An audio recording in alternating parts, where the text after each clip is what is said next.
청년들에게 무슨 일이 있을까? 참 안타까운 일입니다. 네, 일단 이것을 먼저 한번 보시죠. 전년 대비 2월입니다. 청년 시효성 증가율입니다. 9.71%나 늘어났습니다.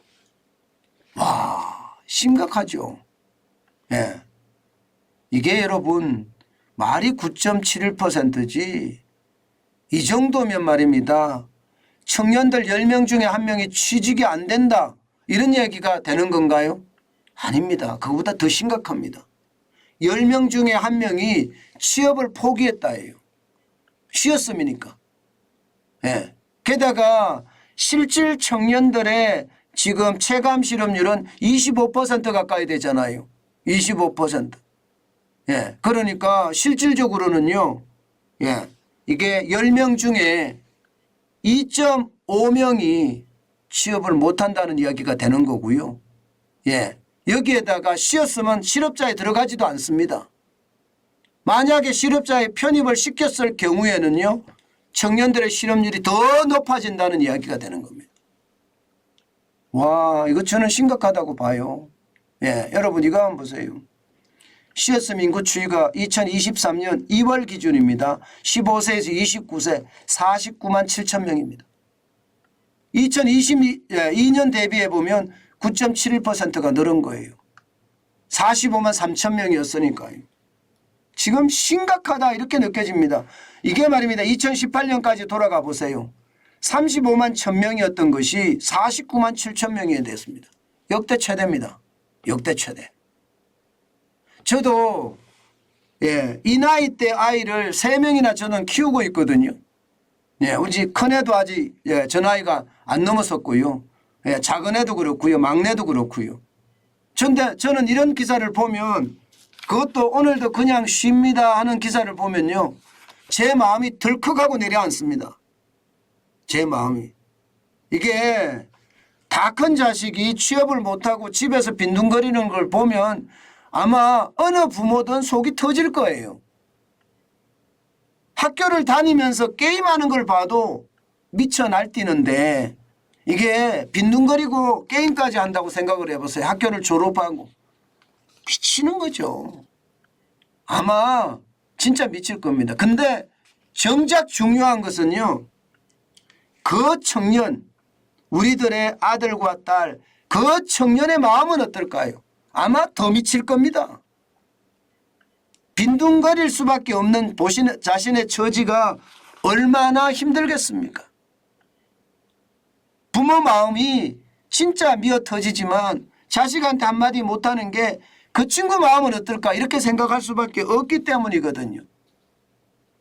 저는 윤석열 정부가 제가 들어서면 제일 먼저 해야 될 것이 대기업의 신입사원 공채 이거 부활시켜야 된다고 제가 말씀을 드렸습니다. 안 하네요. 그죠? 삼성만 신입사원 공채 계속 유지하고 있고요. 5대 그룹 중에 어느 그룹도 신입사원 공채 안 하고 있습니다. 저는 이것을 보면요. 참 미치겠다 이런 생각을 해요. 정부잖아요.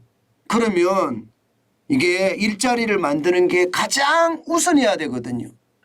여러분 제가 계속 말씀드렸지만 경제를 잘한다 못한다 기준은 일자리가 많아지느냐 일자리가 줄어드느냐 이게 핵심이라고 말씀을 드렸잖아요. 그중에서도 말입니다. 젊은이들의 일자리가 늘어나느냐 이게 더 중요한 핵심이거든요. 저는 윤석열 정부가 찍어준 사람들의 어떤 기대에 부응하지 못하는 것 같습니다. 그래서 안타깝습니다. 젊은이들 윤석열 정부 지지 많이 했거든요. 근데 그들에게 그 지지에 대한 대가를 저는 신입사원 공채 반드시 해야 된다. 이거 좀 늘리자. 우리 기업들이 전부 다 신입사원 공채를 좀 했으면 좋겠다. 그렇게 제가 여러 번 제안을 했고 여러 번 말씀을 드렸습니다. 근데 그런 일이 일어나지 않는다는 게 진짜 안타깝네요. 여러분 여기서 쉬었음이라고 이야기하는 것은요. 내가 일할 능력이 있어요. 그런데 아예 구직 활동도 안 하는 사람을 쉬었음이라고 합니다. 구직 활동. 그냥 집에서 진짜 빈둥거리는 이게 아들 딸들을 쉬었음이라고 이야기하는 거예요. 실업자하고 개념이 다릅니다. 실업자는 구직 활동을 하는 사람을 실업자라고 이야기하고요. 구직 활동을 아예 하지 않는 사람을 쉬었음 인구라고 이야기하는데 이 쉬었음 인구가 이렇게 많이 늘어난다는 건 정부가 저는 시장을 봐야 된다고 생각해요.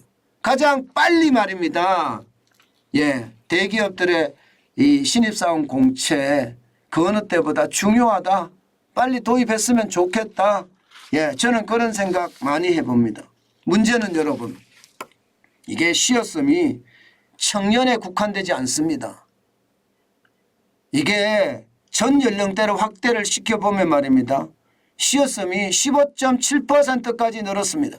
2월에. 15.7%라는 숫자는 여러분 대한민국에서 보지 못한 숫자입니다. 경험하지 못했던 숫자예요. 그야말로 최대로 늘어난 거예요. 최대로. 이게 말입니다. 이렇게까지 늘어나는 줄이야 아무도 몰랐을 겁니다.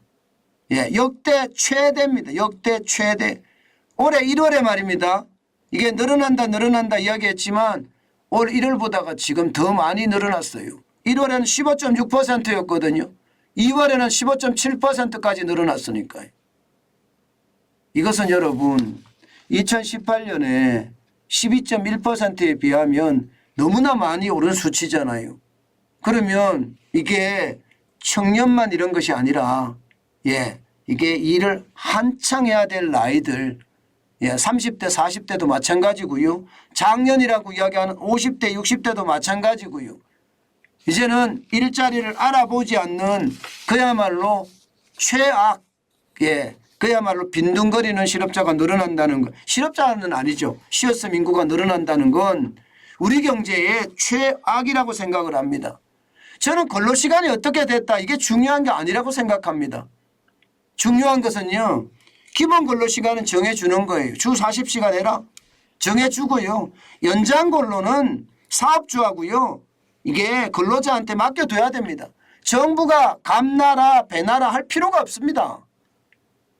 대한민국같이 자유로운 나라에서 왜 정부가 주당 몇 시간을 통제를 하고 연 몇 시간을 통제를 하고 이게 말이 됩니까? 나는 일 더 하고 싶어. 그러면 일 더 할 사람한테 일 더 하게 해주는 게 이게 자유민주주의고 이게 시장경제입니다. 그런데 정부가 일을 더 이상 못하게 한다. 이것은요 여러분 통제경제의 핵심이라고 생각해요. 만약에 이 방송을 윤석열 대통령이 본다면 제발 기본 근로시간 주 40시간이면 뭐 전 세계가 주 40시간을 하고 있으니까 주 40시간에 중심을 두고요.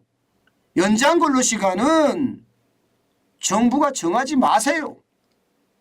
이것은 말입니다. 사용자와 근로자, 근로자와 사용자가 미국처럼 정하게 하세요. 몇 시간을 일하든 말입니다. 그게 대한민국의 제조업을 살리는 길이고 그게 여러분 많은 사람들에게 행복을 주는 일입니다. 저는 지금 그것만큼 더 중요한 것은 없을 것 같아요. 주 40시간 기준 연장 근로는 사용자와 근로자, 근로자와 사용자가 합의해서 결정하는 것.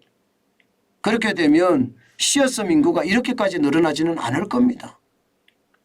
자유로운 어떤 노동 환경이 만들어져야지 대한민국의 제조업이 다시 살아나고요. 또 젊은이들이 더 빠르게 대한민국의 대들보가 되는 날 그런 날이 저는 있을 거라고 생각합니다. 지금처럼 신입사원 공채도 없어지고요. 젊은이들의 귀까지 꺾어놓으면요. 대한민국의 미래 대들보들이 쓰러질 수밖에 없다는 현실. 저는 윤석열 정부가 꼭 명심했으면 좋겠습니다.